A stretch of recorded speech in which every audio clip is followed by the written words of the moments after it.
लक्ष्मी निवास मालिकेच्या येणाऱ्या पुढील भागात आपल्याला असं बघायला मिळतं आहे की आता जान्हवी जयंतला खूप त्रास देत असते. जान्हवीने स्वतःलाच हाताला चाकू मारून घेतलेला असतो आणि जयंतकडून सगळी सेवा करून घेतलेली असते. ती आता बेडरूममध्ये आराम करत असते आणि जयंत किचनमध्ये स्वयंपाक करत असतो. जयंतने आता जान्हवीला असं दाखवलेलं आहे की त्याने घरातले सगळे CCTV कॅमेराज काढून टाकलेले आहेत, पण त्याने जान्हवीवर वॉच ठेवण्यासाठी बेडरूममध्ये एक छुपा कॅमेरा लावलेला असतो आणि त्याच्यातून जान्हवी जयंतच्या बेडरूमची पूर्ण झडती घेत असते आणि जयंतला वाटत असतं की ती आराम करते. जयंत एकदा चेक करायला येतो की जान्हवी खरंच झोपली आहे का, परंतु जान्हवी खरंच झोपलेली असते. आता मात्र जान्हवी पूर्ण रूम शोधत असते. तिला काय शोधायचं असतं हे मात्र अजून आपल्याला कळालेलं नाही.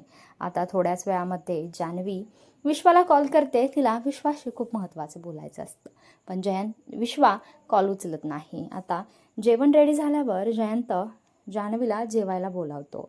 त्यावेळेस मात्र बरोबर जान्हवीला विश्वाचा कॉल आलेला असतो. आता जान्हवी प्रचंड घाबरते की मी आता जयंतला काय उत्तर देऊ, आणि जयंत आता विश्वाचा कॉल रंगेहात पकडेल का हे पाहणं सुद्धा खूप रंजक ठरणार आहे, किंवा जान्हवी आता जयंतवर भारी पडते हे पाहणं रंजक ठरेल.